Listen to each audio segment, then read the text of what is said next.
요즘 아내와 자주 이야기를 하는데요, 대부분의 주제와 관심이 진짜 그리스도인입니다. 흔히 찐이라고 말하죠. 과연 나는 진짜 그리스도인일까? 진짜 그리스도인은 어떤 모습일까? 곰곰이 생각하면서 서로 주고받고 답을 합니다. 성도님들은 자신이 생각하기에 나는 진짜 그리스도인인가? 고개를 끄덕이시네요. 감사해요. 네. 근데 여기 빈 글씨 웃는 분은 도대체 무슨 뜻일까요? 우리가 진짜를 만나면 동일하게 고백하잖아요. 이분은 진짜다, 진짜. 그런 분을 만난 적이 있으신가요? 저도 이런 분이 한 분 있습니다. 1년에 한 번 정도 그분을 만나는데요, 많으면 2번 정도 만날 수도 있어요. 만남은 늘 단순합니다. 가벼운 다가와 차를 나누고 마시고요, 어떤 날은 정심으로 라면을 먹기도 했습니다. 이분과 저희는 대화를 많이 나누지 않습니다. 그런데도요, 너무 편안해요. 그리고 좋아요. 웃음이 절로 납니다. 그렇게 나눈 몇 마디가 저에게 큰 감동과 도전을 줍니다. 어떻게 저를 감동시키고 제 행동을 바꾸는지 아세요? 하나님을, 주님을 더 바라보게 합니다. 제가 오래전에 이분의 신앙을 담고 싶어서 이분이 쓰신 책을 직접 타이핑을 했습니다. 무려 한 18권 정도 타이핑을 했는데요, 1년 정도가 걸렸어요. 그분에게 보냈습니다. 칭찬을 들을 줄 알았죠. 그런데요, 이렇게 말씀하시더라고요. 장 목사님, 수고했어요. 하지만 앞으로 내가 쓴 책보다 성경을 더 많이 읽으세요. 그 한마디가 또 제게 큰 울림이었습니다.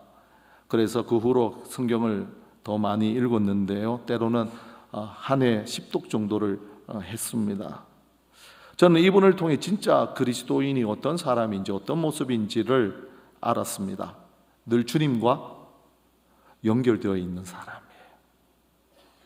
또한 자신이 만나는 모든 사람을 주님과 연결시키는 사람이에요. 본인이 연결고리가 되어 주님께로 사람들을 가게 만듭니다. 진짜 그리스도인이죠. 오늘 본문은 이런 진짜 찐 이야기가 나옵니다. 주님께서 말씀하시는 진짜 찐이 무엇인지 오늘 본문을 잘 듣고 마음에 새기고요, 그 말씀을 가지고 가정과 직장과 사업장, 학교에서 순종하는 은혜가 있기를 축복합니다. 그러면 귀한 열매, 말씀대로 행하시는, 말씀대로 일하시는 하나님 주시는 은혜가 100배, 60배, 30배 결실을 맺습니다. 이 복을 기대하면서 본문 안으로 들어갑니다. 자, 본문 1절, 2절 새 한글 성경 버전으로 같이 한번 읽을까요? 함께 읽습니다. 나야말로 참 포도나무이고 내 아버지는 농부입니다. 내게 붙어 있으면서도 열매를 맺지 않는 가지는 죄다 그분께서 그 가지를 잘라 버리십니다. 예수님께서 자신을 소개합니다. 뉘앙스를 보니까 아주 많이 강조합니다. 나야말로 참 포도나무이다. 예수님께서 자신을 소개하면서 특별한 단어 참을 사용합니다. 왜 이렇게 소개했을까요? 정황상 포도나무를 자칭한 짝퉁 포도나무가 있었기 때문입니다. 짝퉁하니까 재미난 일이 생각났어요. 저는 처제가 2명입니다. 제게 참 잘합니다. 그런 처제가 하루는 친척에게 받은 건데 형부하세요 하고 시계를 주더라고요. 그러면서 한마디 하더라고요. 짝퉁일 수 있어요. 그래도 모양은 진짜 같아요. 일단 받았죠. 찼습니다. 그리고 하루 이제 차고 다니는데 머릿속에 계속 이게 진짜일까 짝퉁일까 이거 확인하고 싶은 거예요. 그래서 강남에 진짜 명품만 거래하는 곳에 갔습니다. 문을 열고 들어갔더니 인테리어가 얼마나 화려한지요. 주눅이 들더라고요. 그래도 이왕 왔으니까 감정했습니다. 결과가 나왔어요. 깜짝 놀란 일이 생겼는데 가짜일 확률이 높습니다. 무슨 말일까요? 가짜라는 말이죠. 애들로 표현한 겁니다. 그 순간 아내와 제가 네 하고 얼른 그 자리에서 웃으며 나왔습니다. 그때의 뻘쭘함 아직도 생생합니다. 네. 그 후로 저는 그 시기를 차지 않습니다. 명품이 아니라서 차지 않는 게 아니에요. 가짜인데 그 모습만 진짜인 거, 이게 보기 싫었기 때문입니다. 우리 신앙이 이럴 수 있어요. 겉으로 보면 진짜 같은데 우리 신앙을 감정하는 하나님이 가짜야, 이러면 안 되잖아요. 이런 의미에서 예수님께서 지금 나는 진짜 포도나무야, 나 짝퉁 아니야, 짝퉁은 따로 있어, 참 포도나무는 오직 나야 선언하셨어요. 자, 예수님께서 진짜 포도나무라면 당시 포도나무를 가장한 짝퉁 포도나무는 누구였을까요? 바로 이스라엘 혈통에서 태어나기만 하면 자동으로 당연히 하나님의 백성이 되는 줄 알았던 이스라엘 백성들입니다. 자신이 하나님의 포도나무로 생각하고 여겼어요. 그래서요, 이스라엘 백성은요, 하나님이 임재하시는 성전 안에 금으로 포도나무를 새겼어요. 심지어 매일 사용하는 화폐에도 포도나무를 새겼습니다. 하지만 오늘 주님께서 단호하게 선포합니다. 아니야, 혈통적 이스라엘이 포도나무가 아니고 내가 참 포도나무야. 할렐루야. 예수님께서 이렇게 자신을 소개한 후에 하나님 아버지를 농부로 비유합니다. 제가 말씀을 묵상하다가 농부가 하는 일에 눈길이 가더라고요. 농부가 하는 일은 딱 하나예요. 뭐냐? 포도나무의 가지에 열매를 더 많이 맺게 하는 겁니다. 그래서 두 가지 일을 하세요. 어떤 일이냐? 첫째, 포도나무에 붙어 있으면서 열매 맺지 않는 가지는 어떻게 할까요? 다 자릅니다. 두 번째, 열매 맺는 가지는 더 깨끗하게 합니다. 제가 이 부분을 보고 깜짝 놀랐어요. 열매를 맺지 않는 가지는 다 자릅니다. 이 가지는 누구를 비유할까요? 5절에 보니까 예수님께서 제자들을 향해 너희는 가지다. 제자들이에요. 지금으로 치며 예수 그리스도를 믿고 오늘 예배하는 우리들입니다. 그런데 잘라버린답니다. 열매를 맺지 않으면 잘라 지옥불에 던져지는 것, 바로 이걸 말하는 걸까요? 그래서 제가 깜짝 놀랐어요. 그래서 제가 고민을 하다가 정확한 해석을 위해 원어를 찾았는데요, 우리말은 가지, 단수만 나와요. 원어를 보니까 가지들, 단수와 복수를 같이 사용합니다. 그러면 해석을 달리 해야 돼요. 어떻게 해석해야 할까요? 나를 가지, 단수로도 사용하지만 내 안에 가지들이라고, 제자들을 전체 가지라고도 단수로 사용하지만 전체니까 가지들이라고도 말할 수 있거든요. 이렇게 보면 두 가지로 해석이 가능해요. 첫 번째는 제거하다, 말 그대로 열매 맺지 않는 병든 가지, 죽은 가지는 잘라 없애버립니다. 두 번째 뜻이 중요한데요, 제거하다라는 뜻은 땅에서 들어올리다. 어떤 뜻이라고요? 땅에서 들어올리다. 땅의 가지가 쳐져 버리잖아요. 온갖 오물이 묻습니다. 더러워집니다. 그러면 농부는 그 가지를 들어 올려 깨끗하게 닦습니다. 왜요? 열매를 맺고 더 풍성하게 맺게 하려고요. 예를 하나 들게요. 저희 집에 포도나무는 없습니다만 아주 귀한 식물이 하나 있습니다. 몬스테라인데요, 4년 전에 저희 집에 왔어요. 근데 이게 너무 신기해요. 왜냐? 우리 집에 식물이 올 때는 살아서 와요. 그런데 이게 얼마 가지 않아 죽어서 다 나가요. 근데 유독 이것만은 아직도 살아 있어요. 그래서 신기한 거예요. 어떻게 살았을까? 아내가 죽은 가지를 계속 잘라내더라고요. 그냥 방치하면 어떻게 될까요? 옆에 있는 건강한 가지는 물론이요, 나무까지 죽을 수 있습니다. 그래서 이제 4년간 아직도 살아 있습니다. 때로는 아내가 나무에다가 비타 500을 주고 바카스도 주더라고요. 저는 한 번도 주지 않고요. 그런 나무가 4년째 잘 살아 있습니다.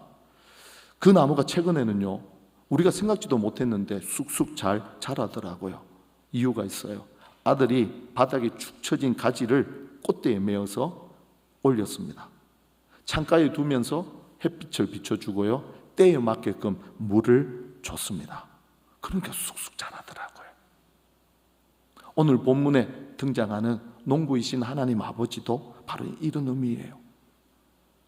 포도원의 농부는 포도나무 위에 붙어있는 열매를 풍성하게 맺도록 가지를 돌봅니다. 이렇게 보면 제가 처음에 가지를 잘라버린다, 지옥불에 던져지는 거 아닌가 생각하고 깜짝 놀란 건 틀린 거죠. 열매를 맺지 못하면 다 잘라버린다, 이거 오해였습니다. 가지를 깨끗하게 하는 것, 포도나무를 돌보는 것, 이게 바로 농부이신 하나님 아버지가 하는 일이에요. 목적은 무엇 때문일까요? 더 풍성한 열매를 맺기 위함입니다. 그래서 예수님께서 포도나무 비유를 든 목적, 포인트는요, 심판이 아니에요. 돌봄이고 풍성한 열매입니다. 이 사실을 잊지 마십시오. 포도나무의 비유는 하나님 아버지께서 우리를 돌보시고 우리에게 풍성한 열매를 맺게 하시기 위해서 주님께서 하신 비유입니다. 이 풍성한 은혜가 우리 성도들에게 있기를 축복합니다. 예수님께서 진짜 하고 싶은 말을 이어서 하세요. 우리가 주님의 의도를 정확하게 이해하려면 당시의 상황을 알아야 합니다. 본문의 상황을 보니까 제자들이 두려워 뜹니다. 이유가 있어요. 제자들을 불러놓고 예수님이 내일이면 나 떠난다, 다시는 볼 수 없어, 내가 가는 곳에 너희가 올 수 없단다. 제자들이 이 말을 듣고 두려워 뜹니다. 주님께 모든 걸 맡기고 쫓아왔잖아요. 인생을 걸고 주님을 따랐습니다. 주님과 얼마나 돈독한 관계를 맺었습니까? 무엇보다도 제자들에게 주님은 절대적 존재였어요. 아픈 병이 들면 치료해 주셨잖아요. 배가 고프면 먹을 걸 주셨어요. 심지어 세금을 내야 하는데 물고기를 잡아 입을 열어 돈을 빼 세금을 대신 내 주셨어요. 어디 그뿐입니까? 주님은 하나님 나라의 왕으로 이 땅에 오셨어요. 왕과 함께 하는데 무엇이 부러웠겠습니까? 그 왕이신 하나님을 나의 스승으로 모시고 다니는데 무엇이 부러웠겠습니까? 근데 그분이 떠난답니다. 그 관계와 사귐이 끊어진대요. 맑은 하늘에 날벼락 치는 소리 아닙니까? 제자들이 너무 두려워 떠니까 예수께서 이걸 아시고 말씀하신 게 포도나무 비유입니다. 그렇다면 예수님께서 포도나무 비유를 드신 이유는 분명하잖아요. 얘들아, 우리가 이 땅 위에서 맺은 사귐과 관계, 내가 떠난다고 끝나는 게 아니야. 내가 육체로 너희와 함께하면서 너희를 돌본 것 이후에도 변함이 없어. 바뀌지 않아. 이후에도 우리의 관계는 동일해. 그러니까 너희는 나만 의지해. 할렐루야. 그래서 주님께서 포도나무 비유를 드셨어요. 근데 왜 하필 포도나무 비유일까요? 많은 비유 중에 있어요.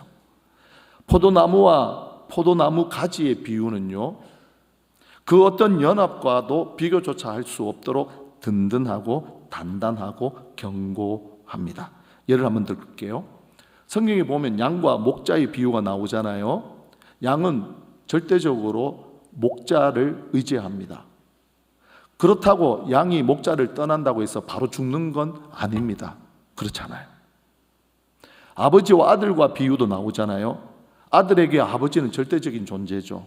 하지만 아버지가 없다고 해서 아들에게 당장 무슨 일이 생기는 건 아닙니다. 반면에 포도나무의 가지가 떨어지잖아요. 죽음이에요. 끝이에요. 그래서 예수님이 떠나면서도 두려워 떠는 그들에게 떨지 마, 두려워하지 마. 이 관계는 계속 이어진다. 너희는 나에게 붙어 있기만 해. 할렐루야. 예수님께서 가지가 포도나무에 붙어 있다는 걸 좀 더 자세하게 설명하려고요. 4절과 5절에 이렇게 말씀하세요. 4절과 5절 말씀을 보시죠. 내 안에 거하라, 나도 너희 안에 거하리라. 가지가 포도나무에 붙어 있지 아니하면 스스로 열매를 맺을 수 없음같이 너희도 내 안에 있지 아니하면 그러하리라. 5절이 중요해요. 함께 읽습니다. 나는 포도나무요, 너희는 내가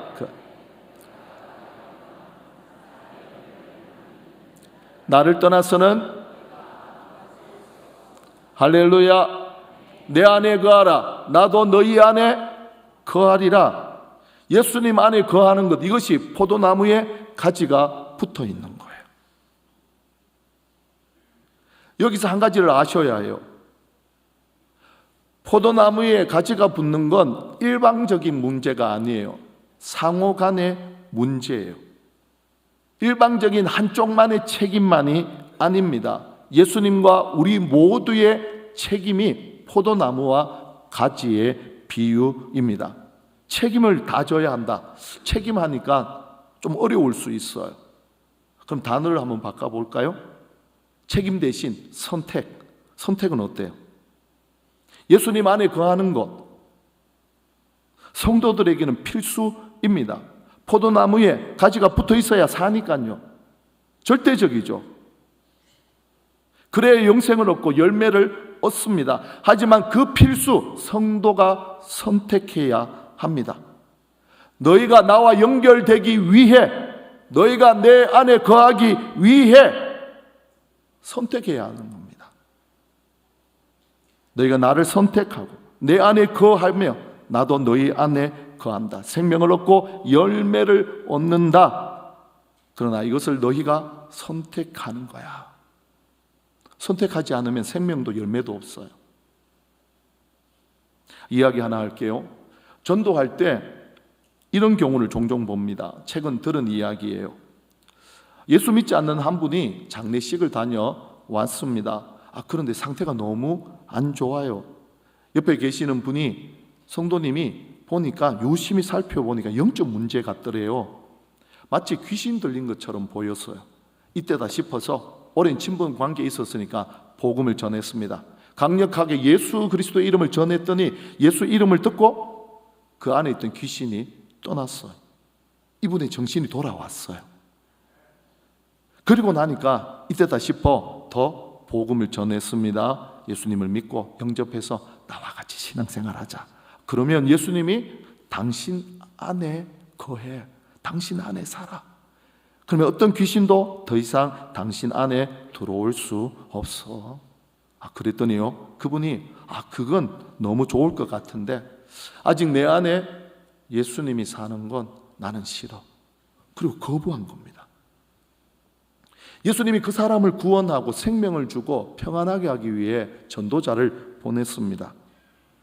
아니, 그 전도자를 통해 그 사람을 찾아오셨어요. 내가 너 안에 거하고 싶다고. 근데 그분이 주님을 거부합니다. 들어오지 말래요. 이유가 있었어요. 예수를 믿으면 뭔가 안 좋은 큰 일이 생길 것 같더래요. 사실 그분은 엄청난 부자입니다. 큰 국밥집을 운영하는데요, 한 해 매출만 수십억이 넘어요. 예수를 믿으면 그 많은 돈 잃어버릴까 두려웠던 겁니다. 너무 안타깝지 않아요? 돈보다 중요한 게 생명 아닙니까? 주님이 주시는 구원 아닙니까? 평안이거든요. 그런데 그분에게 주님이 주시는 구원과 평안보다 돈이 더 가치가 있었어요. 그럼 예수님이 우리 안에 들어올 수 없어요. 예수님이 생명을 주더라도 그 생명이 그 사람 안으로 들어갈 수 없습니다. 자, 그분은 그렇다고 쳐요. 그럼 오늘 주님 앞에 나와 예배하는 우리는 과연 어떻습니까? 우리는 진짜 그리스도인이 맞습니까? 참 포도나무이신 예수 그리스도께 붙어있는 가지가 맞습니까? 예수님 안에 우리가 있고 그 주님의 말씀이 내 안에 거하고 있습니까? 우리는 날마다 선택해야 돼요. 무엇을 선택해야 합니까? 나도 주님 안에 거하겠다. 주님 말씀 안에 거하겠다. 이걸 선택하고 결정하고 살아갈 때 주님은 우리를 통해 생명을 주시고 풍성한 열매를 맺습니다. 더 이상 주저하지 마세요. 이제 선택하세요.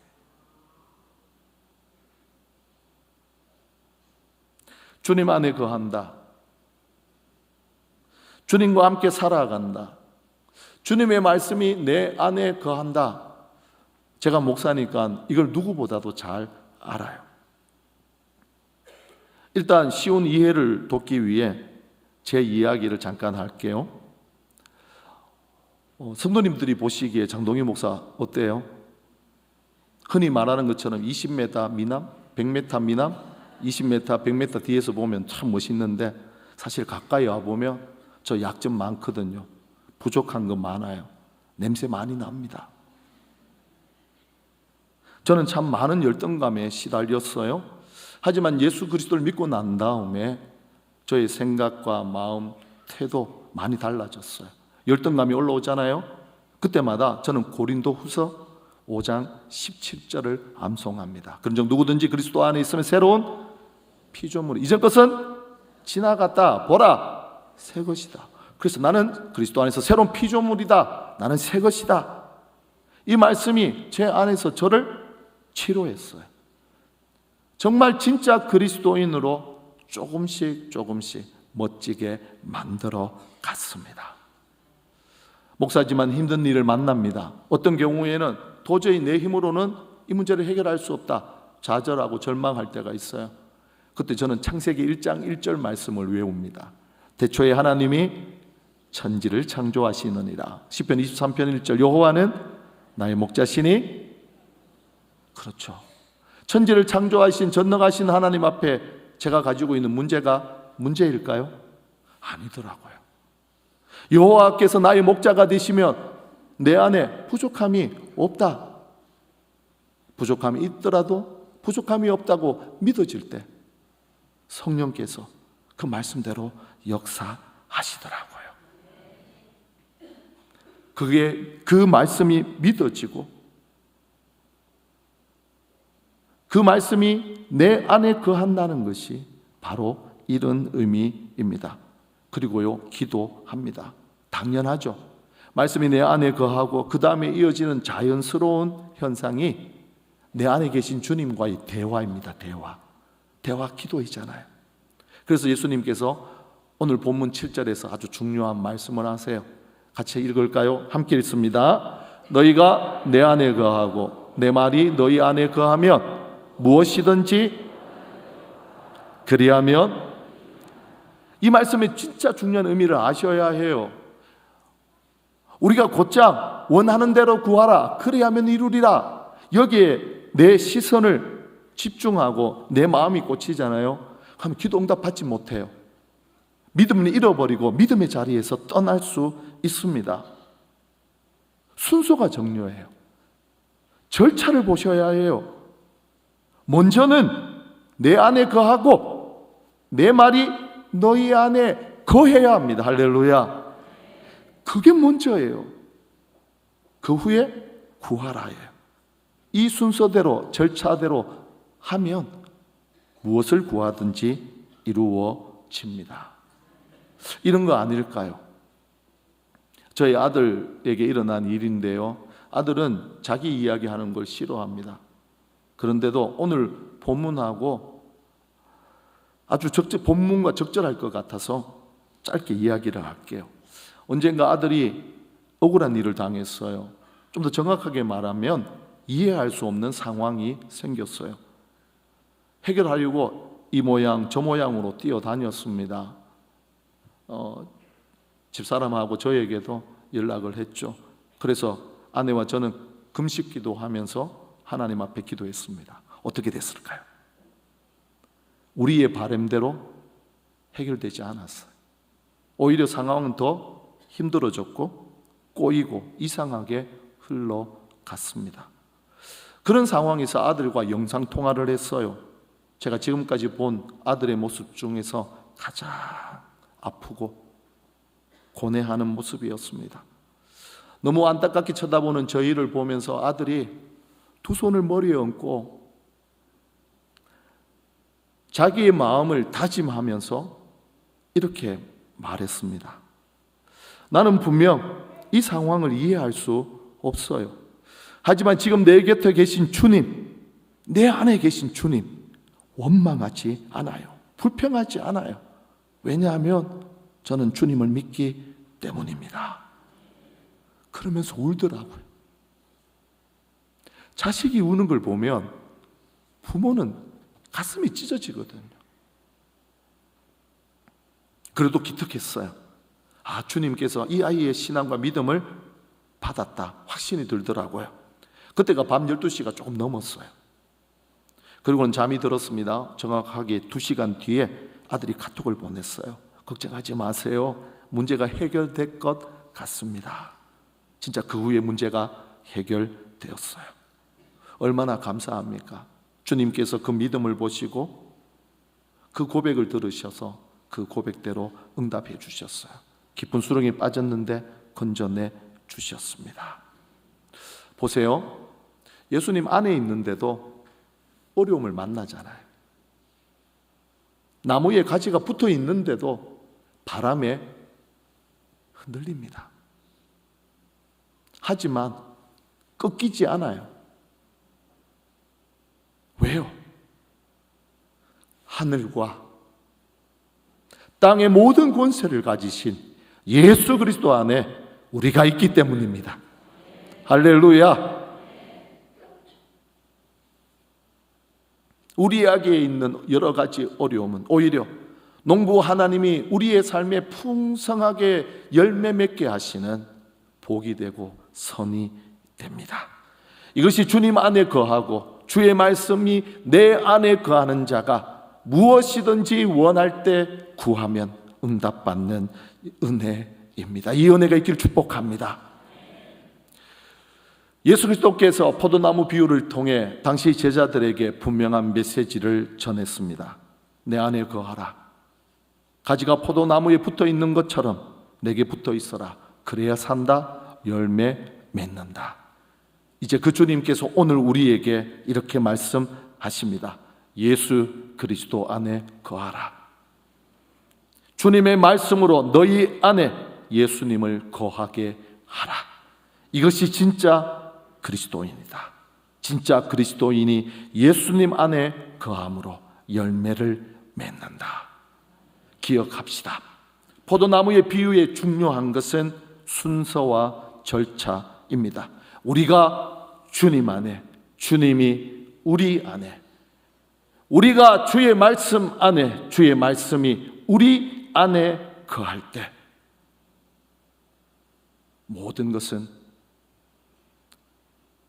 하나님이 베푸시는 역사와 은혜의 시간이 됩니다. 그때 기도하는 모든 것은 응답을 받습니다. 잊지 마십시오. 열매는 내가 맺는 게 아닙니다. 포도나무이신 주님께서 붙어있는 가지에게 베푸시는 은혜가 열매입니다. 오늘부터 우리가 할 일은 말씀과 기도입니다. 주님 말씀하십시오. 내가 주님 안에 거하겠습니다. 주의 말씀 안에 거하겠습니다. 그리고 그 말씀을 붙잡고 기도하는 겁니다. 이 두 가지가 제자를 떠나면서 두려워 떨고 있는 분리불안에 떠는 제자들에게 내린 주님의 처방입니다. 동시에 오늘을 살아가는 우리에게 내린 주님의 처방이기도 합니다. 두려워하는 일이 있습니까? 걱정되는 일이 있습니까? 신앙과 믿음으로 살아왔는데 여전히 해결되지 않는 문제 앞에 좌절하고 계십니까? 잊지 마십시오. 우리는 참 포도나무이신 예수 그리스도께 붙어있는 가지입니다.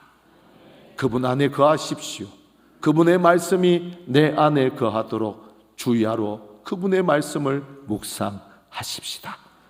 그리고 그 말씀을 가지고 그 문제를 안고 주님 앞에 나아가 기도하십시다. 그 주님 오늘 이 자리에 오셨습니다.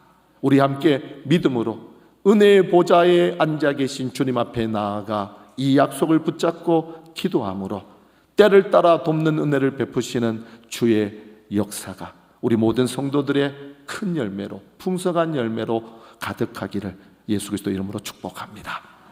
말씀을 생각하고 하면서 찬양하고 기도할게요.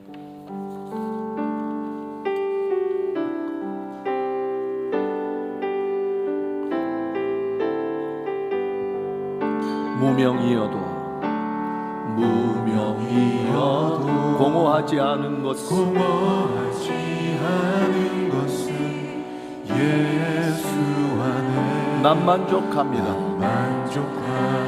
가난하여도 부족하지 않은 것은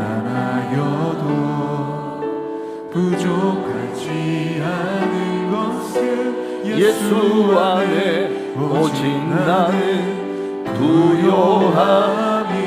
고난 중에도 견뎌낼 수 있는 것은 고난 중에도 견뎌낼 수 있는 주의 것은 계획 믿기 때문이다. 주의 계획 믿기 때문이다. 실패하여도 일어설 수 있는 것은 일어설 수 있는 예수 안에 오직 나는 승리함이라. 오직 나는 승리함이라. 난 예수로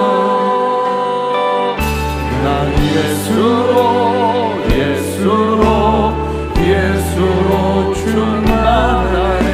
난 예수로 충만하네. 난 예수로 영원한 왕 내 안에 살아계시네. 살아계시네. 내 몸이 약해도 낙심하지 않는 것은 예수 안에 나는 완전한 화려한 세상 부럽지 않은 것은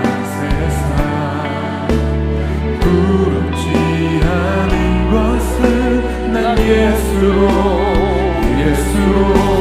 충만하리라. 난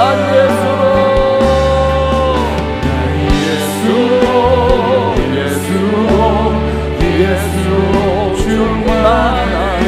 세상 모든 것들로 부럽지 않네. 난 예수로 충만하네. 영원한 왕 내 안에 살아계시. 난 예수로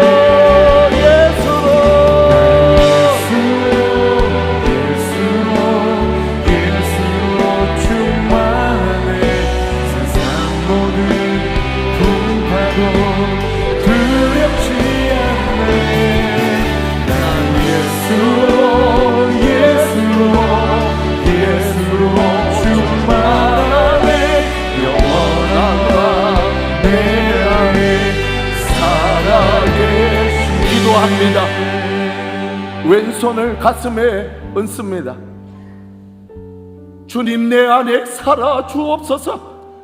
오른손을 높이 들고 나도 주님 안에 살겠습니다. 주님 말씀으로 내 안에 살아 주옵소서.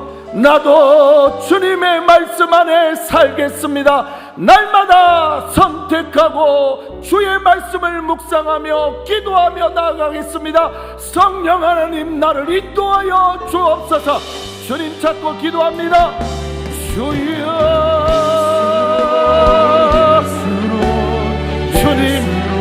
주님 내 안에 살아 주옵소서. 나도 주님 안에 살겠습니다. 주님 말씀으로 내 안에 살아 주옵소서. 나도 주님 말씀 안에 살겠습니다. 날마다 선택하고 주님 안에 살며 주의 말씀을 주야로 묵상하며 그 말씀을 따라 기도하며 살겠습니다. 성령 하나님, 오늘 우리 모든 성도들에게 이렇게 선택하며 살아갈 수 있는 힘을 주옵소서, 믿음을 주옵소서. 그때마다 하나님이 주시는 복된 역사, 무엇을 구하든지 응답받는 역사가 일어나게 하여 주옵소서. 한 가지 더 기도합니다.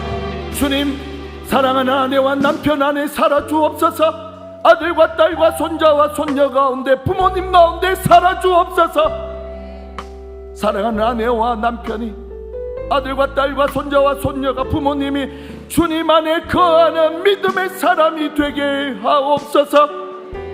주의 말씀 안에, 주의 말씀 안에 살고 말씀이 우리 안에 사는 믿음의 가정, 명문 가문이 되어 주님 앞에 무엇을 구하든지 응답받는 열매를 허락하여 주시옵소서.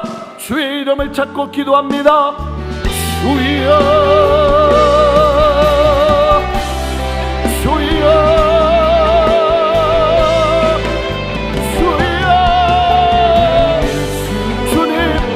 사랑하는 아내와 남편 안에 살아 주옵소서. 사랑하는 아들과 딸 안에 살아 주옵소서. 손자와 손녀 안에 살아 주옵소서. 사랑하는 아내와 남편이, 딸과 아들이, 손녀와 손자가 주님 안에 살게 하옵소서. 말씀 안에 살고 말씀이 우리 안에 사는 믿음의 가정, 명문 가문 삼아 주시옵소서. 하나님, 오늘 주님 앞에 소원을 가지고 나온 주의 백성, 주님 안에 살고 주님의 내 안에 사는 이 우선순위를 따라 믿고 선택했사오니 이제 그 절망과 아픔과 고통의 문제 해결하여 주옵소서. 풍성하게 열매 맺게 하시는 하나님의 은혜와 복이 사랑하는 성도들에게, 가정의 아내와 남편과 자녀와 손주 가운데, 직장과 사업장과 학업 가운데, 꿈꾸고 소원하는 모든 일들 가운데 넘쳐나게 하여 주시옵소서. 예수로 충만한, 하나님의 말씀으로 충만한 예수의 사랑 참가지가 되게 하여 주옵소서. 예수로 충만해. 예수로 충만해. 예수로 충만해.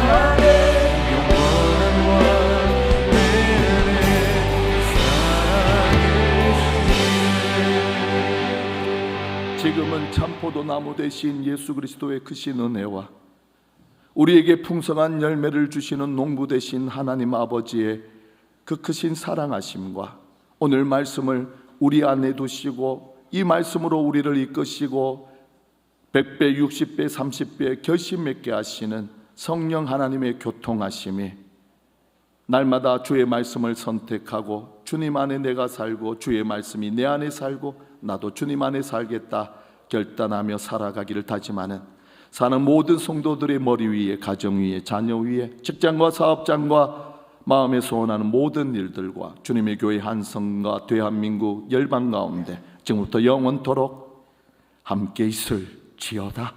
아멘.